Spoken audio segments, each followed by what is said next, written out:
शुरुआत में हम देखते हैं कि चेन कुछ चाइनीज लोगों पर मर्डर का शक करता है और आखिर में वो बताने ही वाला होता है कि मर्डर एक डॉग ने किया है, मगर वो कुछ ही सेकंड से क्यू नाम के इंसान से हार जाता है। तभी सीन वापस रियलिटी में आता है जहां हम देखते हैं कि वो असल में एक गेम जैसा कुछ खेल रहा होता है, जिसके बाद वो न्यूयॉर्क की फ्लाइट में जाकर बैठ जाता है। न्यूयॉर्क में एयरपोर्ट से बाहर आकर वो देखता है कि उसके अंकल टांगरैन उसे लेने आए हैं। टांगरैन को तो आप जानते ही होंगे, अगर नहीं जानते तो डिटेक्टिव चाइनाटाउन का फर्स्ट पार्ट जरूर देखिएगा। रैन एक बहुत बड़ी गाड़ी में होता है जिसमें काफी सारी लड़कियां और बॉडीगार्ड्स भी होते हैं। वो बताता है कि उसकी शादी उसके इकलौते प्यार जियांग से हो रही है। जिन अपना फोन चलाने लगता है और रैन के पूछने पर बताता है कि वो क्राइम मास्टर ऐप चला रहा है जहाँ दुनिया भर के सभी डिटेक्टिव्स हैं और सभी असली केसेस को सॉल्व करते हैं। जिन उसमें सेकंड नंबर पर है। दोनों फिर उस जगह पहुंचते हैं जहाँ उनकी शादी होने वाली है, पर जिन को वहाँ कुछ ठीक नहीं लगता है। उसे वहाँ चाइनीज लोग छोड़कर हर टाइप के लोग दिखते हैं, जैसे अफ्रीकन, अमेरिकन और जापानीज। वो समझ जाता है कि यहाँ कोई शादी नहीं चल रही है और रैन ने उससे झूठ बोला है। जिन बताता है कि यहाँ आए हुए सभी लोग क्राइम मास्टर ऐप पर डिटेक्टिव्स हैं और वो उन सभी को जानता है। वो कहता है कि ये यहाँ चाइनाटाउन के गॉडफादर 7 के कहने पर आए हैं। दरअसल कुछ दिनों पहले उनके ग्रैंडसन का किसी ने खून कर दिया है, इसलिए वो पता लगाना चाहते हैं कि इसके पीछे कौन है और इसीलिए उन्होंने सबको यहाँ बुलाया है। जिनको झूठ बिल्कुल पसंद नहीं होता है तो वो वहाँ से जाने लगता है, जिस पर रैन उसे रोककर बताता है कि असल में जियांग ने पहले ही किसी और से शादी कर ली है और उसने चिन को एक केस सॉल्व करने के लिए बुलाया है, जिसके बदले उन्हें $5 मिलियन मिल सकते हैं और फिर उन पैसों से वो जियांग को अपना बना लेगा।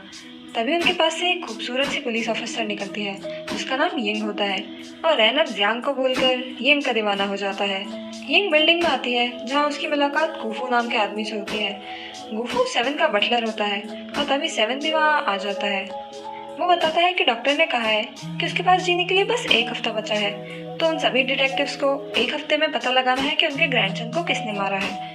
यिंग फिर बताती है कि 1 जुलाई के दिन 7 के ग्रैंडसन का कत्ल चाइनीज टेम्पल में हुआ था और मर्डर का टाइम सुबह 9 से 10 है। मर्डर ऐसी जगह हुआ है जहाँ कोई सीसीटीवी कैमरा नहीं है और जिंदा हालत में ही उसका दिल निकालकर उसे घसीटकर मंदिर में जाकर छोड़ दिया। तभी क्राइम मास्टर का रैंक 3 डिटेक्टिव हिरोशी कहता है कि किलर के निशाने से पता चलता है कि वो लेफ्ट हैंडेड है, पर मंदिर के खुलने का टाइम तो 10 बजे है, तो फिर उसने मर्डर 9 से 10 में क्यों किया। वो आगे कहता है कि इसका लेना देना फेंग शुई से है, जिसके बारे में वहाँ पर सिर्फ रैन जानता होता है। यिंग फिर रैन से कहती है कि कल तुम मेरे साथ मर्डर वाली जगह पर चलोगे, जिससे रैन खुशी खुशी मान जाता है, पर वो गलती से बाकी सभी लोगों को भी चलने के लिए कह देता है। अगली सुबह सभी डिटेक्टिव्स मिलकर चाइनीज टेम्पल में आते हैं और किलर के खिलाफ सबूत ढूंढना शुरू कर देते हैं। जिन कहता है कि खिड़की के पास कुछ निशान है, जिसका मतलब किलर वहाँ से अंदर आया है। यिंग उसे कुछ और डिटेल्स बता रही होती है और रैन, हिरोशी और कीको नाम की एक और डिटेक्टिव जो कि एक हैकर भी है, वो भी सब वहीं खड़े होते हैं, पर रैन हमेशा की तरह फालतू की बातें करने लग जाता है, जिससे वो सब उसे मिलकर बाहर भगा देते हैं। बाहर आकर रैन फिर उसी जगह लेट जाता है जहाँ पर लाश रखी थी। यिंग वहाँ आकर उसे वहाँ से उठ जाने को कहती है, जिस पर रैन बताता है कि ऐसा करने पर ही उन्हें मर्डर के बारे में पता चल सकता है और तभी उसे सच में बुद्धा के टेबल के नीचे कुछ दिख जाता है। अब हम देखते हैं कि वो एक सिंबल है जिसमें चाइनीज में कुछ लिखा है, मगर किसी को वहाँ पे कुछ पता नहीं होता कि वो क्या है। यिंग बताती है कि किलर चाइनीज आदमी है जो बिल्कुल भी वायलेंट नहीं है, क्योंकि उसने इस लड़के को बहुत ही सफाई से मारा है। तभी हिरोशी उससे पूछता है कि क्या वो कुछ टाइम पहले हुए एक अमेरिकन फीमेल के मर्डर के बारे में जानती है। चेन उस पर बताता है कि वो लेडी एक समुद्र के किनारे मिली थी जिसकी किडनी निकाली गई थी।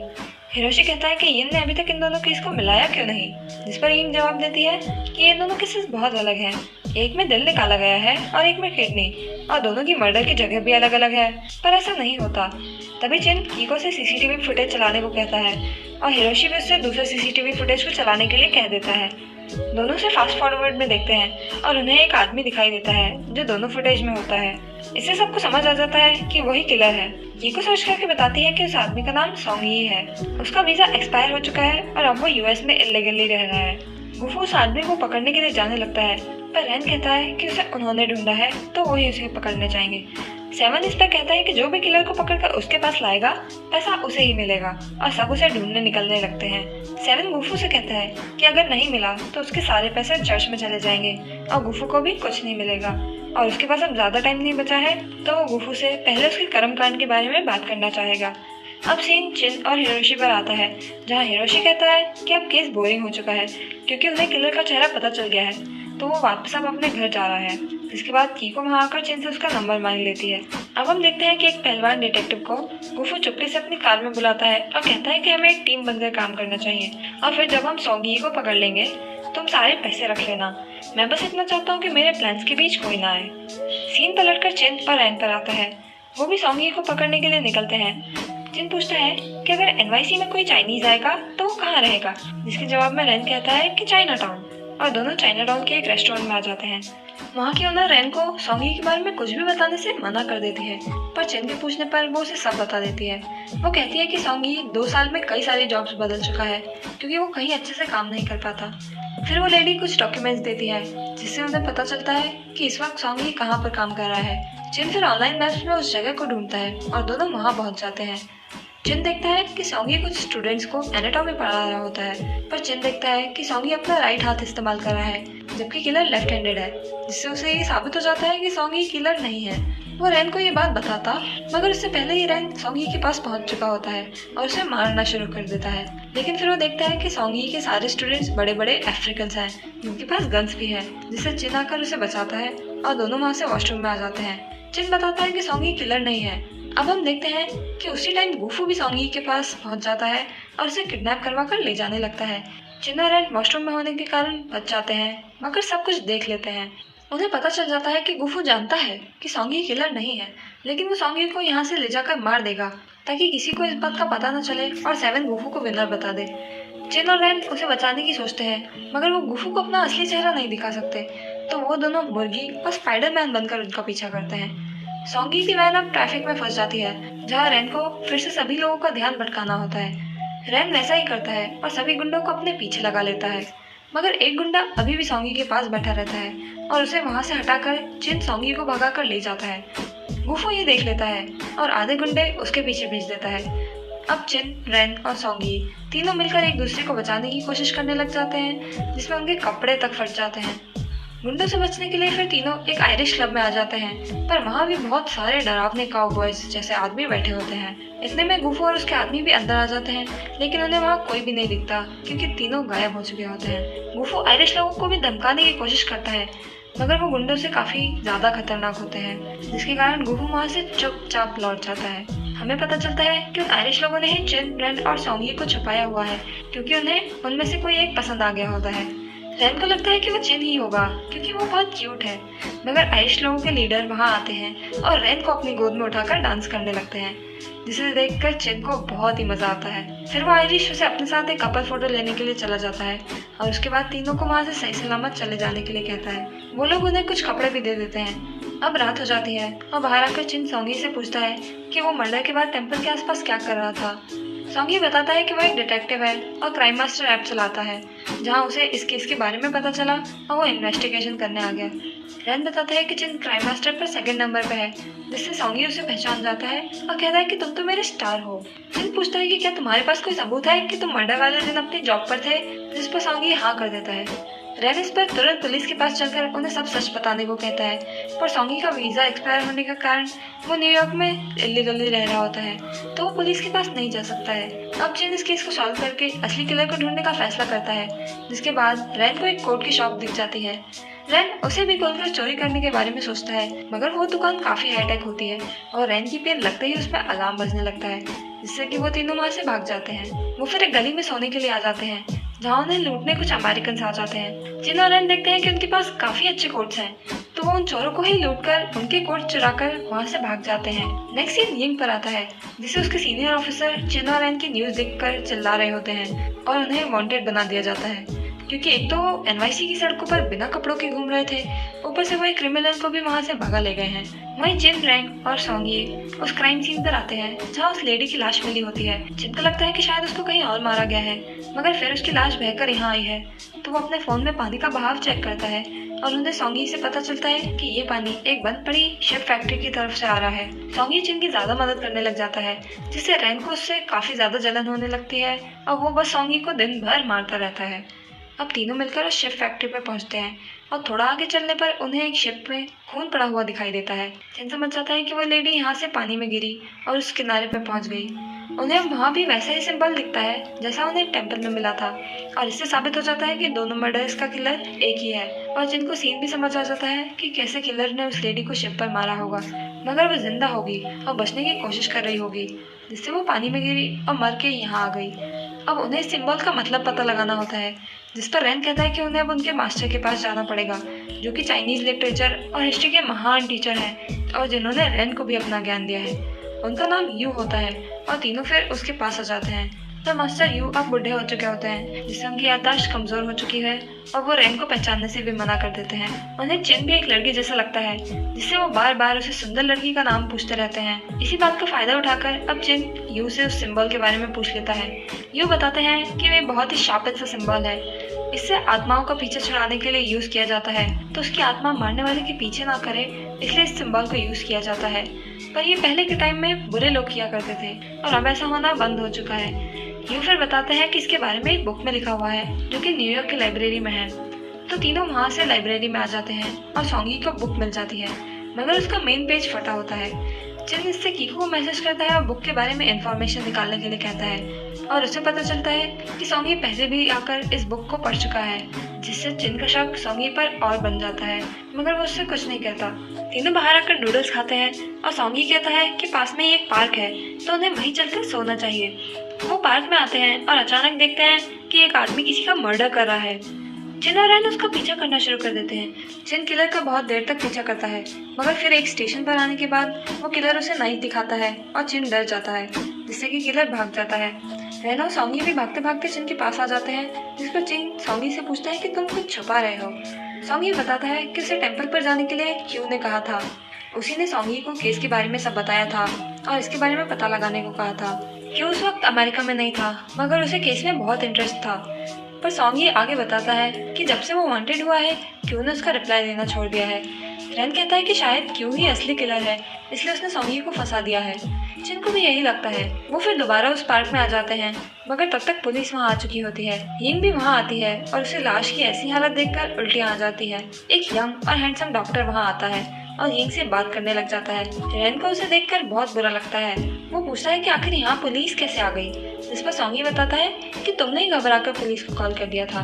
मरने वाले को हॉस्पिटल में पोस्टमार्टम के लिए लिया जाता है, तो चिन, रैन और सॉन्गी भी हॉस्पिटल में आ जाते हैं। चैन देखता है कि वो डॉक्टर फॉरेंसिक एक्सपर्ट है। तीनों फिर लेडीज रूम में घुस जाते हैं और नर्स के कपड़े पहनकर बाहर आ जाते हैं। सभी लोग उनको देखकर हैरान रह जाते हैं। तीनों फिर डॉक्टर जेम्स के ऑफिस में आ जाते हैं और उस विक्टिम की रिपोर्ट ढूंढने लगते हैं। रैन देखता है कि जेम्स शादीशुदा है और फिर भी यिंग के पीछे लगा है। चिन को रिपोर्ट मिल जाती है और वो देखता है कि इस इंसान का लिवर निकाला गया है और इसे भी उसी तरह से मारा गया है। तभी उन्हें जेम्स के आने की आवाज़ आ जाती है और तीनों छुप जाते हैं। चिन जेम्स के टेबल के नीचे होता है और रैन अंदर रखे बेड के नीचे। रैन देखता है कि यिंग भी जेम्स के साथ आई है और उसे जेम्स में इंटरेस्ट है। जेम्स बताता है कि उसकी वाइफ चाइनीज थी और अब मर चुकी है। यिंग उस पर मूव ऑन करने के लिए कहती है और उसका ऑफिस देखने लगती है, जिस पर रैन अपनी हील्स निकालकर बेड के पास रख देता है और यिंग उसे देख लेती है। यिंग 2 सेकंड के लिए डॉक्टर को देखती है और तब तक रैन कुछ अंडरगारमेंट्स भी बेड पर रख देता है और यिंग ये देखकर वहाँ से गुस्सा होकर चली जाती है। जेम्स भी उसके पीछे जाता है, जिससे चिन और रैन वहाँ से भाग जाते हैं। रैन पूछता है कि सॉन्गी कहाँ है, मगर चिन को भी पता नहीं होता। इतने में यिंग उन्हें देख लेती है और अरेस्ट करने आती है। चिन उसे समझाता है कि सॉन्गी किलर नहीं है और वो उस किलर का पता लगा लेंगे। यिंग भी उन पर भरोसा कर लेती है और वहाँ से जाने देती है। हॉस्पिटल से बाहर आते ही कीको चिन को उस फटे हुए पेज की फोटो भेजती है। वो उसे देखने ही वाला होता है कि तभी कुछ गुंडे उन्हें पकड़ लेते हैं और गुफू के पास ले जाते हैं। वो उनसे सॉन्गी के बारे में पूछता है, मगर वो बताता है कि सॉन्गी किलर नहीं है, पर गुफू को उससे कोई मतलब नहीं है। वो कहता है कि उनके पास बस 3 दिन बचे हैं, तो उसे सॉन्गी को पकड़कर 7 के पास से पैसे लेने हैं। रैन कहता है कि अगर वो सॉन्गी को ले आए तो उसे कितने पैसे मिलेंगे। चिन सुनकर रैन से लड़ने लग जाता है और दोनों में मारपीट शुरू हो जाती है। परेशान होकर गुफू उन दोनों को एक रूम में बंद कर देता है। वहाँ आकर दोनों सोचते हैं कि उन्हें एक बार फिर से इस केस को दोहराना चाहिए ताकि उन्हें कोई सबूत मिल सके, मगर चिन का फोन गुफू ने रख लिया होता है, तो उन्हें ज्यादा कुछ समझ नहीं आता है। चिन कहता है कि सीरियल किलर्स अक्सर कोई ना कोई सेम चीज रखते हैं, जैसे कि जगह या डेट या कुछ भी, मगर इस केस में सिंबल के अलावा कोई भी चीज सेम नहीं है।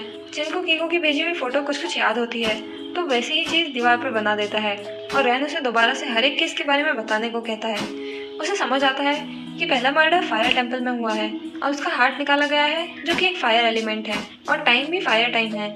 दूसरे मर्डर में किडनी निकाली गई है जो कि वाटर एलिमेंट है, और ये मर्डर समुद्र में खड़ी बोट पर हुआ है। और तीसरे मर्डर में लिवर निकाला है जो कि वुड एलिमेंट है, और उसे पार्क में मारा गया है जहाँ वुड होती है। रेन उसे बताता है कि किलर चाइनीज एस्ट्रोलॉजी के हिसाब से मर्डर कर रहा है। जिन फिर अपने दिमाग में NYC का मैप याद करता है और उन जगहों को देखता है जहाँ मर्डर्स हुए हैं। उसे कुछ अजीब लगता है और वो फिर उस ड्राइंग को उस मैप पर लगाने लगता है। जिनको समझ आता है कि किलर NYC में उन जगहों पर मर्डर कर रहा है जहाँ उस ड्राइंग के सर्कल्स बैठते हैं। 5 लोग, 5 एलिमेंट्स और 5 जगह। वो इन लोगों को मारकर अमर बनना चाहता है। जिन अब 4th एलिमेंट मेटल के लिए डेट पूछता है, जिस पर रेन बताता है कि वो आज ही है और 10 घंटों में मेटल का टाइम भी आने वाला है। जिन मेटल वाली जगह को ढूंढने के लिए अपने माइंड में गूगल मैप्स बनाता है, मगर उसे हर एक बिल्डिंग ठीक से याद नहीं होती, पर एटलीस्ट उसे पता होता है कि आज एक मर्डर होने वाला है। तो वो गुफू के आदमी उसे उन्हें छोड़ देने के लिए कहता है, मगर उनकी बात कोई नहीं सुनता। टाइम निकलते जाता है।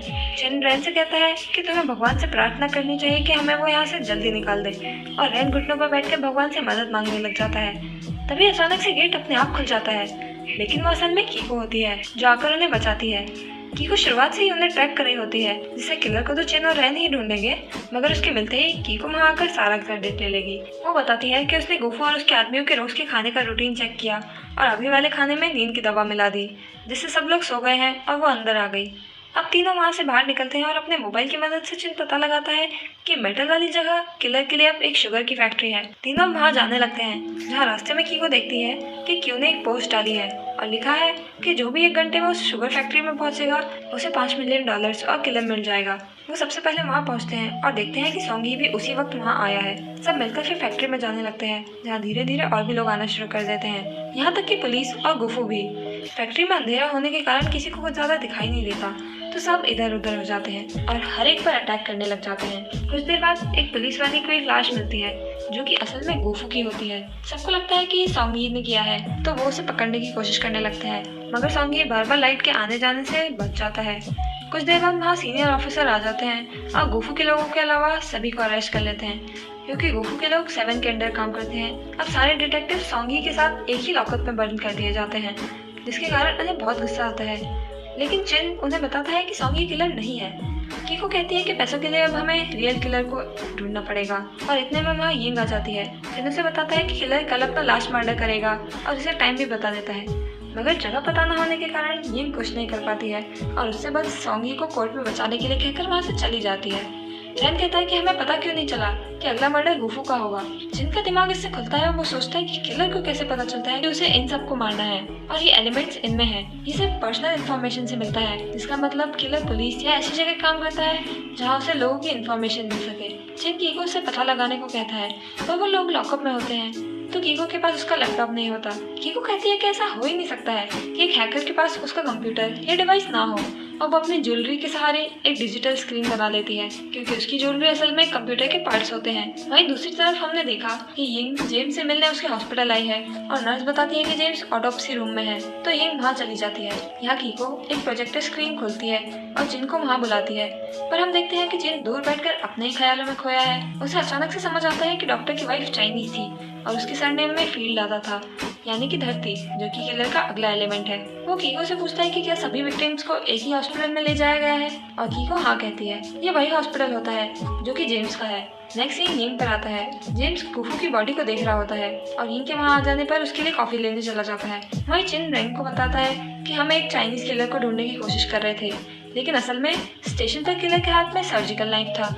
डॉक्टर की वाइफ चाइनीज थी, उसके पास कैंसर की दवाई थी। यहाँ हॉस्पिटल में ये गुफू की थोड़ी सी खुली आंखों में कुछ देखती है और उसे कुछ दिखाई देता है। वो इससे ऊपर की तरफ मुंह करती है और उसे वही सिंबल दिख जाता है, पर इससे पहले कि वो कुछ करती, पीछे से जेम्स आकर उसे बेहोश कर देता है। जिन, रेन, सोंगी और कीको लॉकअप पर आकर चिल्लाने लगते हैं कि उन्हें किलर का पता चल गया है, मगर कोई उनकी बात नहीं सुनता। उन्हें अब ये भी समझ आ जाता है कि डॉक्टर इस बार यिंग को मारेगा और उसका आखिरी मर्डर उसी के हॉस्पिटल में होगा, क्योंकि हॉस्पिटल का नाम में भी फील्ड आता है। पर अब वो वहाँ से बाहर नहीं निकल सकते थे, तो कीको उन्हें एक आइडिया देती है। वो सभी डिटेक्टिव से कहती है कि इन लोगों को किलर के बारे में पता चल गया है, लेकिन अब यहाँ से बाहर नहीं जाया जा सकता है, तो हमें मिलकर इनकी मदद करनी होगी और जेल को तोड़ना होगा, तभी हम अच्छे डिटेक्टिव्स कहलाएंगे। ये सुनकर सब आपस में लड़ने लग जाते हैं, जिससे कि एक पुलिस वाला वहाँ आ जाता है। उसे हिप्नोटाइज करके सभी डिटेक्टिव साथ मिलकर अपनी अपनी स्पेशल टेक्निक्स दिखाते हैं और लॉकअप खोलकर जिन, रेन और सोंगी को वहाँ से भगा देते हैं।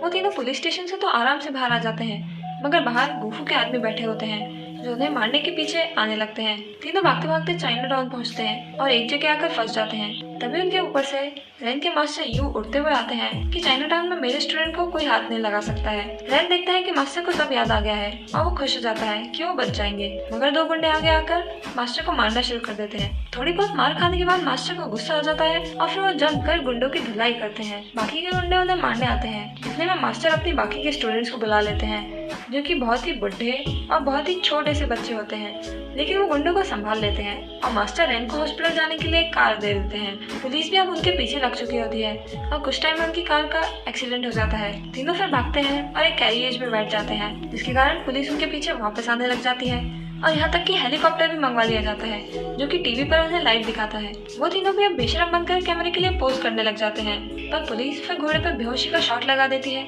जिससे घोड़ा वहीं बेहोश होकर गिर जाता है और चिन, रैन और सोंगी दोबारा पकड़े जाने वाले होते हैं। मगर तभी वो अपने सामने उन आयरिश आदमियों को देखते हैं जो बाइक्स पर पुलिस को रोकने के लिए आ गए हैं और उनमें से 3 आदमी उन तीनों को हॉस्पिटल तक सही सलामत ले जाते हैं। चिन, रैन और सोंगी अब हॉस्पिटल आ चुके होते हैं, मगर उन्हें कहीं भी डॉक्टर या यिंग नहीं दिखते हैं। वो डॉक्टर के एक पर्सनल रूम में पहुंचते हैं, लेकिन वहाँ भी कोई नहीं होता। डॉक्टर तब तक यिंग की बॉडी कट करने ही वाला होता है, मगर सोंगी को एक रूम में दरवाजा मिल जाता है, जिसे खोलते ही तीनों को एक बड़ा सा हॉल दिखाई देता है। वहाँ बनी सीढ़ियाँ चढ़ने पर उन्हें यिंग मिल जाती है। डॉक्टर उनकी आवाज से छुप चुका होता है और अचानक से आकर अटैक करता है, जिससे चिंग बिल्डिंग के नीचे गिरने वाला होता है। पुलिस भी वहाँ आ चुकी होती है और सोंगी चिंग को रैन के साथ मिलकर बचा लेता है। जेम्स फिर से उन पर अटैक करने लगता है। यिंग की भी नींद तब तक खुल चुकी होती है और वो सब कुछ देख लेती है। जेम्स फिर सामने आकर अपना मास्क हटाकर सबको अपना चेहरा दिखाता है। वो आगे बताता है कि इससे पहले भगवान पर विश्वास था, पर उन्होंने उसकी वाइफ को अपने पास बुला लिया और फिर उसे भी कैंसर दे दिया, जिससे बचने के लिए जेम्स ने ऐसा किया। वो बताता है कि चाइना की इस प्रैक्टिस को ताओ कहा जाता है, जिसमें वो कुछ लोगों को मारकर खुद जिंदा रह सकता है और लोगों की जिंदगियां बचा सकता है, क्योंकि वो एक डॉक्टर है। पर उसे पता चलता है कि ये सब झूठ है और जो डॉक्टर ने ताओ के लिए किया है वो सब गलत तरीके से किया है। पर डॉक्टर को ये मंजूर नहीं होता है और वो अपना गला काट कर मर जाता है। केस सॉल्व हो चुका होता है। पुलिस ऊपर आ जाती है और उसकी बॉडी को ले जाती है। यिंग को भी नीचे लाया जाता है, जहाँ वो रैन को बताती है कि 7 की मौत 1 घंटा पहले ही हो गई है, तो उसके $5 मिलियन अब चर्च को मिल चुके हैं और वो भी चली जाती है।